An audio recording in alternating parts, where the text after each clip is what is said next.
I'm a big fan of the Internet Marketing Ninja's SEO compare tool. I don't know if you're familiar with it or not, but you can put in 5 URLs and it will compare them. It'll split out all of their H1s, H2s, H3s.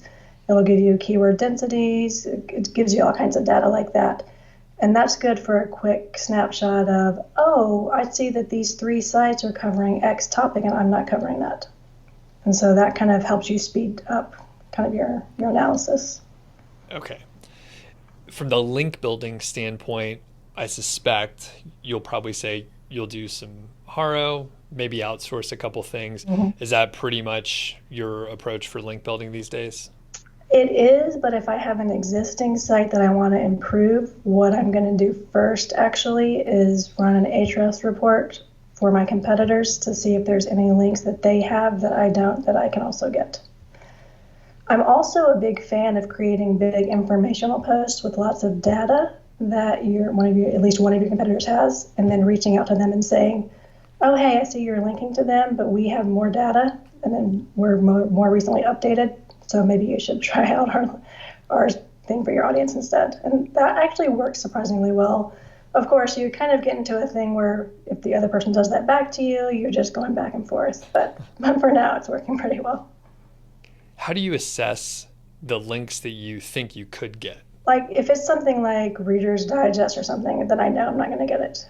If it looks just like another niche site, another affiliate site, or a personal blog, then I'll go for it. I've also gone after e-commerce links that people have gotten on their blogs.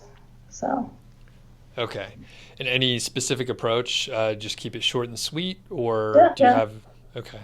I'm lazy, so I'm team lazy all the way. So as concise as possible. I know a lot of people use automated tools for doing their outreach, but I'm not into that. I'd rather look at the people's site, just get a quick overview of what they're about, and just send them something short and sweet. And speaking of that, do you get a lot of just garbage emails from people reaching out to all your sites? Yeah, I got one today, actually, one of my sites that was sent to the persona's name at the site.com, addressed to someone else. Like, you're not even trying. Yeah. It's so typical to see that, or just the most generic sort of implementation of the automation tools where it's like Yeah. dear website name and it's like blah blah blah.com. Like they're not even trying at all. It's Yeah, insane. the ones I usually respond to are unique. Some recent ones I got, one had a video actually embedded in it that was pretty interesting, and a few people have sent GIFs. And so I don't know if they know that it's really my site and that I love GIFs, or they just happen to be really cool. That's pretty So, good.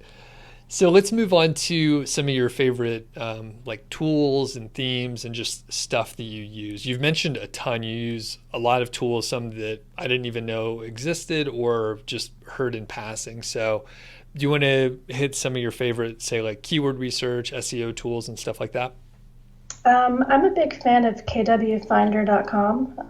I started using them back when they were free, like in 2012 or 2013. I use Ahrefs every single day. That's probably the only tool that I use every day. For themes, I've been using GeneratePress and Astra, the premium versions of both of those. I ran some speed tests, and GeneratePress loads a little bit faster. So I kind of favor that one for my sites. I don't know what other tools I use on the regular. I've tried tools like Surfer and Pop and stuff like that. In my testing, though, I don't really think they're as beneficial as just doing it by yourself. So. Okay. For the themes, what's the difference between, say, the premium version of like GeneratePress and the free one that is out there? Well, it lets you unlock more features under the customize thing. I don't know the specifics. I know that you can like change the color of the header, like the background and stuff like that. I feel like it also lets you change like, do you want comments and category and name and date to appear? Do you want estimated reading time to appear on your post? Things like that. So Okay. it's small things like I don't know that they would be essential for everyone. I like it. Okay. And it does load pretty fast. I've Yeah. tested on a couple sites just to see how quick they would load, and the vanilla versions do load pretty fast if Mhm. you don't throw on like Yeah. a page builder or anything like that. Speaking of which, do you use any page builders? Do you think the formatting and the visual aspect and design really plays a big role in your conversions or anything? I use the Elementor, the premium version of it, but I only use it to create hub pages. I like to strip the category part out of the category slug and create custom pages with all of the posts for that category. So I use Elementor, the Elementor Pro, I think is what it's called, to kind of make a really pretty page of all my posts. And the Okay. reason that I actually do that is to reduce crawl depth so that no post is more than 2 clicks from the homepage. Okay. And you use the term hub page, and Mhm. that's just sort of like the category page that you're manually Yeah, putting together.